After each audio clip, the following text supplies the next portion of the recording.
प्रयागराज जिला के महुआइमा क्षेत्र के लोकपुर गांव से दिल दहला देने वाली खबर सामने आई है,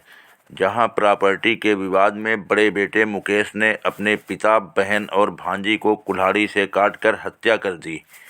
इस ट्रिपल हत्या से पहले मुकेश अपने छोटे भाई मुकुंद के ऊपर भी गोली चला चुका है, लेकिन उसमें मुकुंद बच गया था। पुलिस ने मुकुंद के तहरीर पर मुकेश को हिरासत में लेकर पूछताछ करने पर मुकेश ने अपना जुर्म कबूल कर लिया है और पुलिस टीम द्वारा मुकेश के खिलाफ मुकदमा दर्ज कर आगे की विधिक कार्रवाई कर रही है।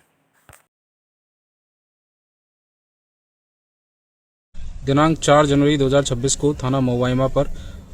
मुकुंद पटेल पुत्र राम सिंह पटेल निवासी ग्राम लोकापुर बिसानी द्वारा अपने पिता राम सिंह, बहन तथा भांजी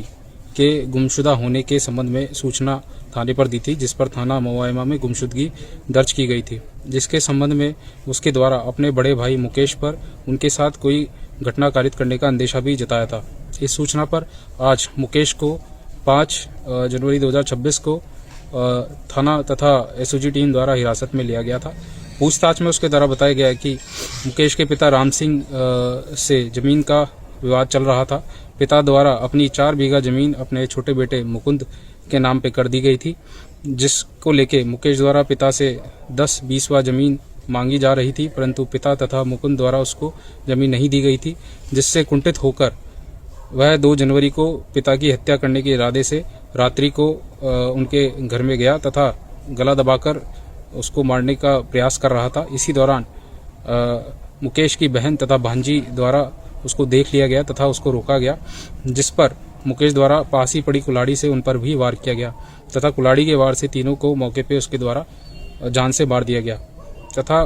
2 तारीख की रात्रि को कोहरे का फायदा उठाते हुए तीनों के शव को उसने अपने खेत में घटनास्थल के पास ही एक कुएं में डाल दिया तथा उसको छुपाने के लिए ऊपर से पुआल डाल दिया था। अभियुक्त की निशानदेही पर तीनों शव कुएं से बरामद किए गए हैं। हत्या में प्रयुक्त कुल्हाड़ी भी उसकी निशानदेही पर बरामद की गई है तथा एक तमंचा और 2 कारतूस भी अभियुक्त मुकेश से बरामद किए गए हैं, जिसके द्वारा 3 जनवरी को उसके द्वारा अपने छोटे भाई के ऊपर हमला कारित किया गया था, जिसमें गोली मिस होने की वजह से उसको चोट नहीं लगी थी, परंतु उस संबंध में थाना पर सुसंगत धाराओं में अभियुक्त पंजीकृत किया गया था। अभियुक्त मुकेश को गिरफ्तार कर लिया गया है तथा विधिक कार्रवाई प्रचलित है।